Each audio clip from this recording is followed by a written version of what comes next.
Assalamualaikum warahmatullahi wabarakatuh. Kami dari kelompok 4 akan mempresentasikan hasil diskusi kami mengenai teknik pemurnian senyawa bioaktif. Terlebih dahulu kami akan memperkenalkan diri, dimulai dari saya sendiri. Nama saya Anggarda Paramita, NIM F1F119055. Saya Des Nabila Putri, F1F119007. Saya Kedatul Izzah, NIM F1F11908. Saya Hanum Faradila, NIM F1F11936. Saya Utari Nurlinda, NIM F1F11974. Yo.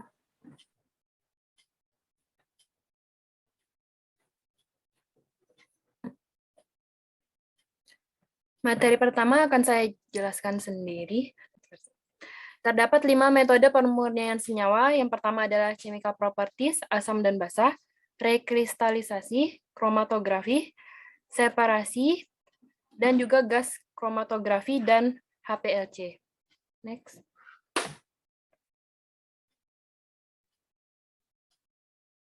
Yang pertama adalah memanfaatkan sifat kimia asam dan basa. Selanjutnya, salah satu metode tertua dan masih banyak digunakan untuk isolasi produk alami adalah dengan memodifikasi pH. Ini dikarenakan molekul asam dan basa tertentu dapat dengan mudah diubah menjadi garam yang sangat meningkatkan kelarutannya dalam air. Proses ini umumnya reversibel, sehingga setelah garam bermuatan dipisahkan dari sisa campuran, kita dapat memulihkan spesies asam atau basa asli. Selanjutnya. Berikut adalah skema representatifnya. Katakanlah campuran mentah memiliki molekul yang dapat bertindak sebagai basa amina. Misalnya, dalam bentuk netral, kebanyakan amina hanya larut dalam pelarut organik seperti di etil ether atau di klorometana. Namun, jika seseorang menyesuaikan pH, hingga sekitar 1 atau lebih, amina akan terprotonasi membentuk garam amonium atau asam konjugatnya. Garam yang sekarang bermuatan akan memiliki kelarutan dengan air yang cukup besar, sehingga ekstraksi campuran dengan air akan memisahkan garam dari campuran kasar. Fasa berair kemudian dapat dikumpulkan dan pH diatur kembali ke netral melalui penambahan basa. Lalu ini akan menetralkan asam, menyebabkan pengendapan amina keluar dari fase air. Lalu amina netral dapat diekstraksi dengan pelarut organik. Selanjutnya. Nah, pemisahan komponen asam dan basa seringkali merupakan langkah pertama dalam memisahkan komponen ekstrak produk alam mentah. Waktu pemurnian dapat dihemat jika sebelumnya kita mengetahui senyawa yang diinginkan itu bersifat asam atau basa. Untuk selanjutnya akan dijelaskan oleh teman saya.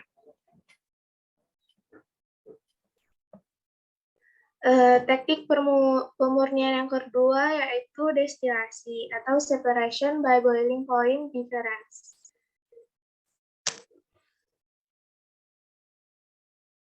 Menurut McCabe 1999, destilasi adalah suatu proses pemisahan dua atau lebih komponen dalam suatu campuran berdasarkan perbedaan titik didih dari masing-masing komponen dengan menggunakan panas sebagai tenaga pemisah. Prinsip kerja dari destilasi itu sendiri yaitu memisahkan titik didih. Konkretnya, penyulingan dengan cara ini dilakukan dengan merendam bahan yang akan disuling di dalam air, lalu direbus. Uap air yang keluar dialirkan melalui kondensor atau alat pendingin agar menjadi cair. Selanjutnya, cairan tersebut ditampung. Cairan yang tertampung setelah dibiarkan beberapa saat akan terpisah menjadi bagian air dan minyak, tergantung pada berat jenisnya. Bahan yang berat jenisnya lebih besar akan berada di bawah. Selanjutnya, dengan membuka keran alat penampung, antara minyak dan air dapat dipisahkan. Jenis destilasi ada 5, yaitu yang pertama, destilasi sederhana. Destilasi sederhana biasanya hanya dilakukan dengan cara menaikkan suhu. Pada destilasi sederhana, dasar pemisahannya adalah perbedaan titik didih yang jauh. Bisa juga didasarkan pada salah satu komponen campuran yang bersifat volatif.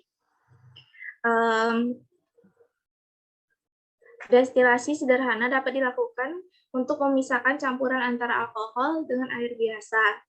Selanjutnya yaitu destilasi uap. Destilasi uap digunakan pada campuran senyawa yang memiliki titik didih mencapai 200 derajat Celcius atau lebih. Campuran dipanaskan melalui uap air yang dialirkan ke dalam campuran dan uap dari campuran akan naik ke atas menuju ke kondensor dan akhirnya masuk ke labu destilat. Destilasi uap diaplikasikan untuk mengekstrak beberapa minyak alami seperti minyak sitrus dari lemon, minyak eukaliptus, dan ekstraksi minyak dari tumbuhan lainnya.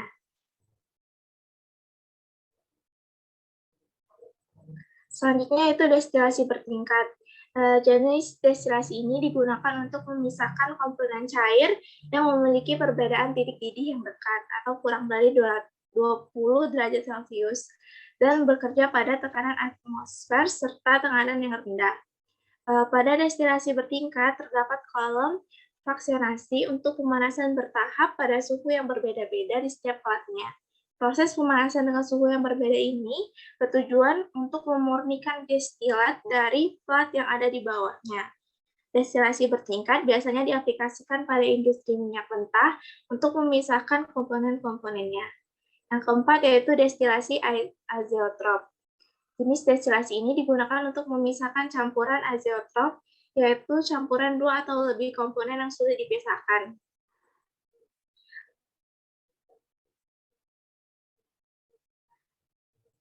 Yang terakhir yaitu destilasi vakum. Destilasi vakum biasanya digunakan jika senyawa yang ingin didestilasi tidak stabil, dengan pengertian dapat terdekomposisi sebelum atau mendekati titik didihnya, atau campuran memiliki titik didih di atas 150 derajat Celcius. Metode ini tidak dapat digunakan pada pelarut dengan titik didih yang rendah jika kondensor yang menggunakan air dingin karena komponen yang menguap tidak dapat dikondensasi oleh air. Keuntungan dari metode destilasi yang pertama dapat memisahkan zat dengan perbedaan titik didih yang tinggi. Yang kedua, produk yang dihasilkan benar-benar murni. Kerugiannya, yang pertama berlaku hanya untuk zat dengan fase cair dan gas. Yang kedua, biaya penggunaan alat ini relatif mahal. Yang ketiga, hanya dapat memisahkan zat yang memiliki perbedaan titik didih yang besar.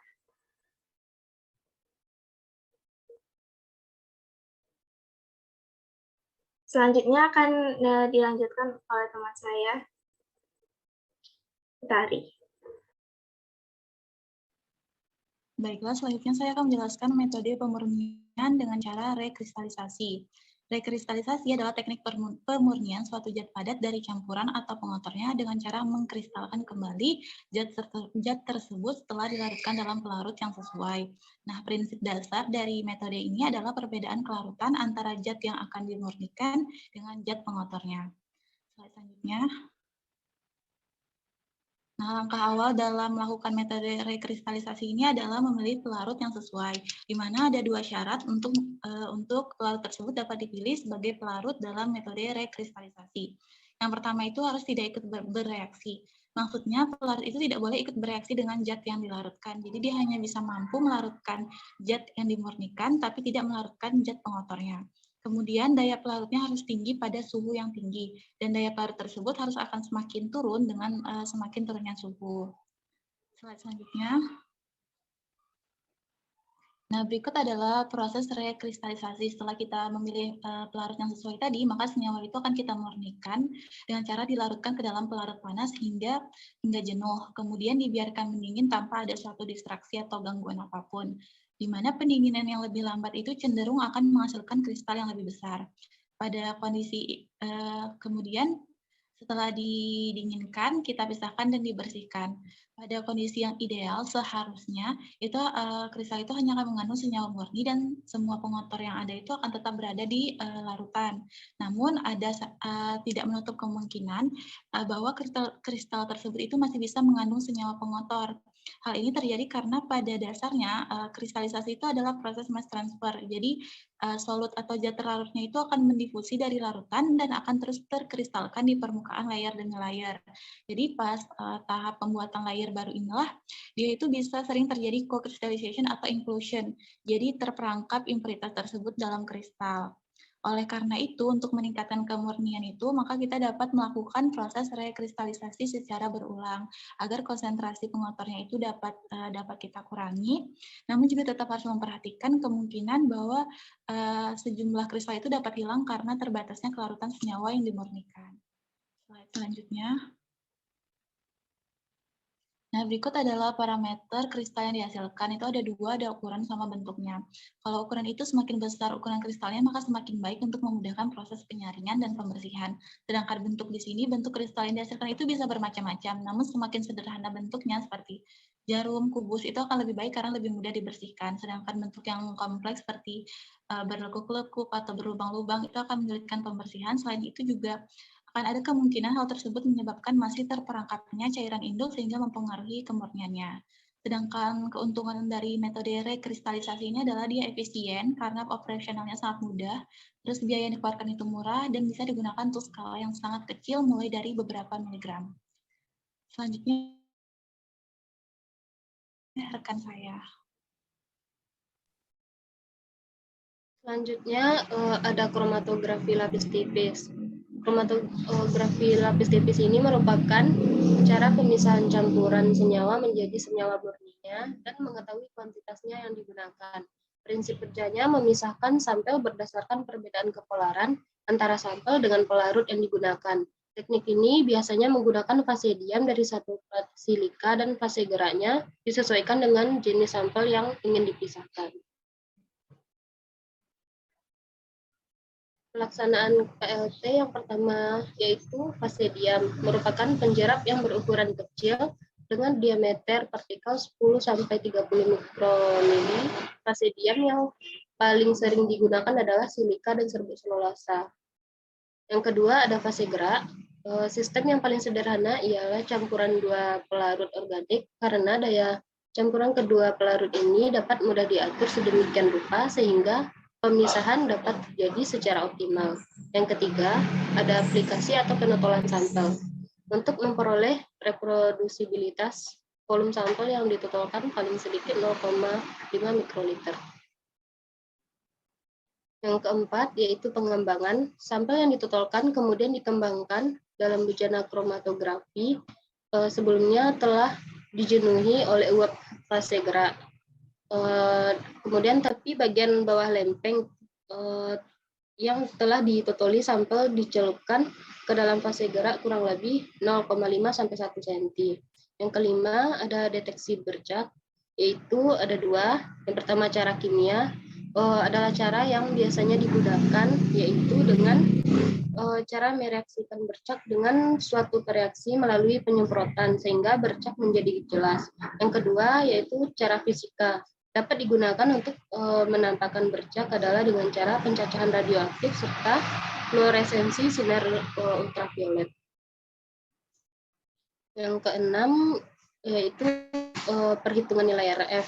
Itu bisa menggunakan rumus yaitu RF sama dengan jarak yang ditempuh oleh komponen per jarak yang ditempuh oleh pelarut. Untuk penggunaan PLT ini biasanya untuk menentukan banyaknya komponen dalam campuran, memantau berjalannya suatu reaksi, identifikasi senyawa, menentukan efektivitas pemurnian, melakukan screening sampel untuk obat, menentukan dan memantau kondisi yang sesuai untuk kromatografi kolom. Selanjutnya akan dijelaskan oleh rekan saya, Isa. Baiklah, untuk teknik pemurnian selanjutnya itu ada kromatografi gas atau gas kromatografi yang merupakan teknik kromatografi yang sangat sederhana, sensitif, dan juga sangat cepat untuk memisahkan komponen yang memiliki molekul yang sangat kecil. Stasioner yang ada pada kromatografi gas adalah sebuah kolom yang berisi cairan dengan kandungan gas sebagai helium atau nitrogen yang diserap ke permukaan padatan. Kromatografi gas sendiri merupakan metode untuk pemisahan komponen campuran kimia dalam suatu bahan dan mendeteksi senyawa-senyawa yang mudah menguap dalam suatu campuran. Fase gerak akan membawa campuran sampel menuju kolom fase diam. Kemudian campuran dalam fase gerak akan berinteraksi dengan fase diam. Nah, tujuan analisis menggunakan kromatografi kolom ini pada suatu komponen atau lebih dari cuplikan dengan menggunakan nilai waktu retensi. Waktu retensi suatu komponen yang diilusi pada suhu dan fase diam tertentu adalah karakteristik. Dan dalam kromatografi gas sendiri, fase bergeraknya adalah gas dan terlarut terpisah sebagai uap. Pemisahan tercapai melalui mekanisme partisi sampel antara fase gerak dan fase diam yang berupa cairan.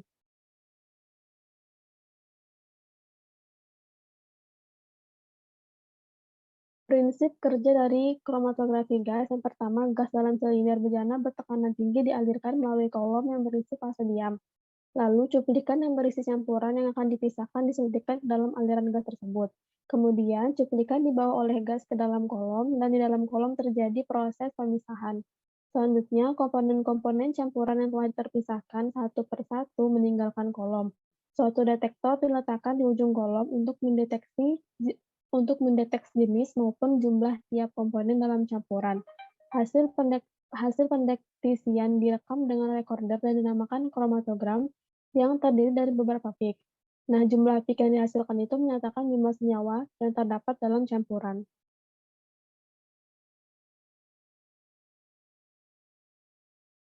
Adapun bagian-bagian dari kromatografi gas itu yang pertama ada carrier gas. Nah, carrier gas ini merupakan gas pembawa atau pendorong sampel gas atau liquid atau solid setelah diuapkan.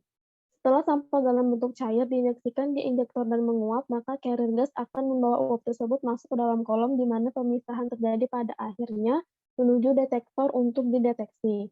Selanjutnya itu yang kedua ada detektor.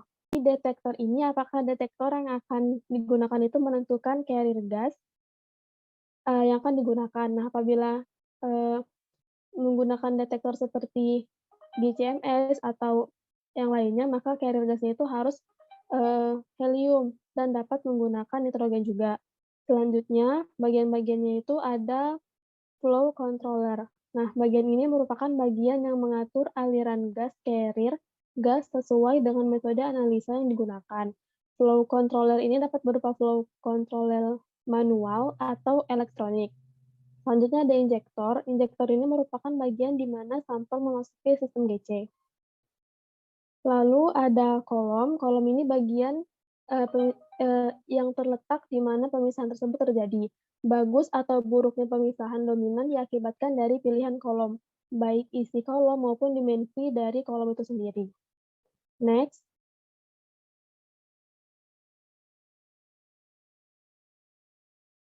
Selanjutnya ada High Performance Liquid Chromatography atau HPLC. HPLC ini merupakan salah satu teknik kromatografi untuk zat cair yang biasanya disertai dengan tekanan tinggi. Nah, ciri dari teknik ini adalah penggunaan tekanan tinggi untuk mengirim fase gerak ke dalam kolom. Dengan memberikan tekanan tinggi, laju dan efisiensi pemisahan dapat ditingkatkan dengan besar. Kromatografi penukar ion telah berhasil digunakan untuk analisis kation, anion, dan ion organik. Aplikasi penggunaan HPLC akan mengacu pada fase normal dan fase terbalik. Pada fase normal, yang menjadi fase diamnya itu adalah polar, dan fase geraknya itu non-polar. Sedangkan pada fase terbalik, fase diamnya itu non-polar, sedangkan fase geraknya adalah polar. Fungsi dari HPLC sendiri adalah untuk menentukan atau mengukur atau menganalisa kadar bahan aktif pada suatu sampel, seperti obat, makanan, atau herbal. Nah, pada beberapa kasus yang berhubungan dengan obat herbal, alat ini digunakan untuk menentukan marker pada suatu obat herbal tersebut.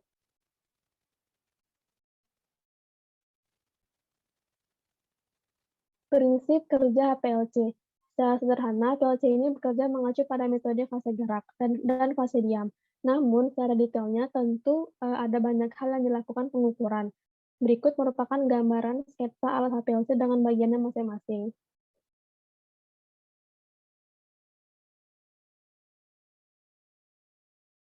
Nah, berdasarkan dari gambar tersebut, maka bisa dilihat bahwa bagian dari HPLC itu terdapat soft lamp, organizer, pompa, autosampler, kolom, dan UV vis detektor. Zat pelarut atau yang dikenal dengan istilah solvent akan disimpan pada solvent organizer dan terhubung dengan inlet maupun outlet dari modul lainnya. Begitu pula dengan sampel yang terhubung dengan autosampler. Modul pompa akan memberikan tekanan yang besar berkisar antara 6.000 sampai 9.000 PSI untuk mendistribusikan solvent maupun sampel dengan tekanan tinggi ke modul-modul lainnya. Selama proses recording baseline, sampel belum dimasukkan ke dalam solvent. Namun ketika baseline itu dirasa sudah stabil, maka sampler mulai menjalankan algoritma injeksi sampel. Kolom offline tersebut akan mengkondisikan suhu supaya temperatur solvent itu maupun sampel berada pada range yang sesuai. Di lain modul, detektor UV-Vis itu melakukan recording ketika baseline maupun ketika sampel sudah diinjeksikan dan melewati kolom. Berbagai pengaturan maupun setting pada instrumen HPLC biasanya dikendalikan oleh pengguna melewati software atau antarmuka GUI. Output dari hasil pemeriksaan itu ditangkap oleh detektor dan akan ditampilkan dalam bentuk grafik di komputer. Kemudian, adapun cara pengoperasian HPLC dengan sampel. Yang pertama, perhatikan pipa atau selang outlet. Sudah terletak pada penampung yang benar, karena ini merupakan bagian penting untuk menampung limbah proses analisa. Yang kedua, fokus ke software yang ada di komputer. Yang ketiga, perhatikan dan pastikan larutan yang digunakan itu tersedia dalam jumlah yang cukup. Contohnya itu misalnya ada acetonitril, metanol, atau aquabinase. Yang keempat, dilakukan setting method pada software HPLC. Yang kelima, operasikan instrumen untuk mendapatkan baseline yang stabil. Jika belum mendapatkan baseline yang stabil, maka perhatikan langkah-langkah sebelumnya. Lalu, pastikan tidak terdapat gelembung pada cairan fase gerak. Selanjutnya, setelah baseline didapatkan, maka kita bisa mulai memasukkan sampel dengan cara injeksi manual atau auto sampler. Itu tergantung dari konfigurasi dari alat yang digunakan. Selanjutnya, detektor akan menangkap data dari sampel dan menampilkannya di software. Nah, baru hasilnya itu bisa di-save atau di-print sesuai dengan yang kita inginkan. Selanjutnya, tahapan setelah penggunaan HPLC. Yang pertama, keluarkan file dari autosampler, lakukan flush atau membersihkan kolom, kemudian mematikan instrumen sesuai dengan alur yang ditetapkan, matikan komputer dan cabut sumber dayanya. Selanjutnya, tutup HPLC dengan cover atau case lainnya untuk mencegah debu dan kotoran menempel. Selanjutnya akan dilanjutkan oleh rekan saya. Baiklah, selanjutnya kami membahas jurnal review. Slide selanjutnya. Jurnal yang kami gunakan berjudul Pemisahan dan Pemurnian Senyawa Sulforapon pada Brokoli dan Aktivitas Sitotoksik terhadap Sel Kanker T47D. Nama jurnalnya adalah Farmasi, Jurnal Farmasi Indonesia atau Pharmaceutical Journal of Indonesia, volume 18, nomor 1, tahun 2021, halaman 86 sampai 98. Penulisnya adalah Muladi Putra Mahardika dan Aziz Saifuddin. Selanjutnya. Pada metode penelitian ini menggunakan alat laminar airflow atau Lepfonco, NMR, rotary evaporator, water bath, spektrofotometer FTIR, dan spektrometer NMR.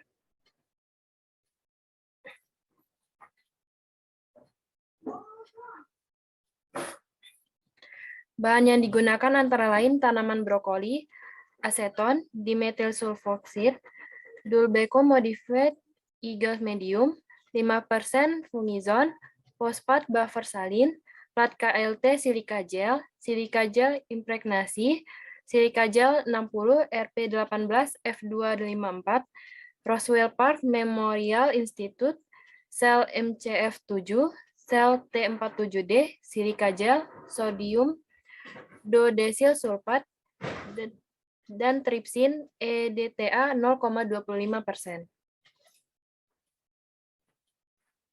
Untuk selanjutnya akan dibacakan oleh teman saya.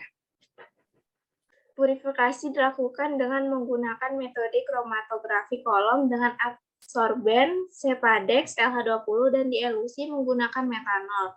Hasil subtraksi dianalisis dengan KLT fase diam silika GFSA dan fase gerak metanol air 1:1.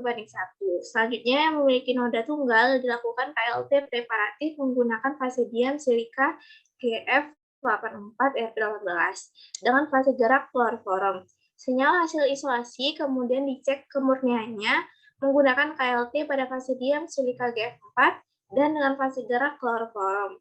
Hasilnya dikeringkan lalu ditimbang bobotnya. Purifikasi dilakukan dengan menggunakan metode kromatografi Spadex dan KLT preparatif.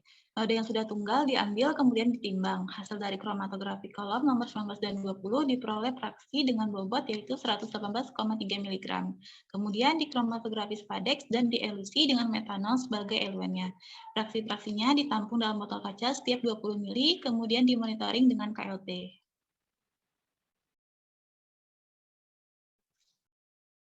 Selanjutnya, proses purifikasi menunjukkan bahwa dari hasil Spadex diperoleh 18 subfraksi yang kemudian dicek profil pemisahannya pada UV 254 nanometer dan 366 nm. Fraksi yang memiliki RF sama digabungkan sehingga diperoleh 4 subfraksi. Subfraksi nomor 3 dipilih, kemudian ditimbang bobotnya dan diperoleh sebanyak 67,5 mg.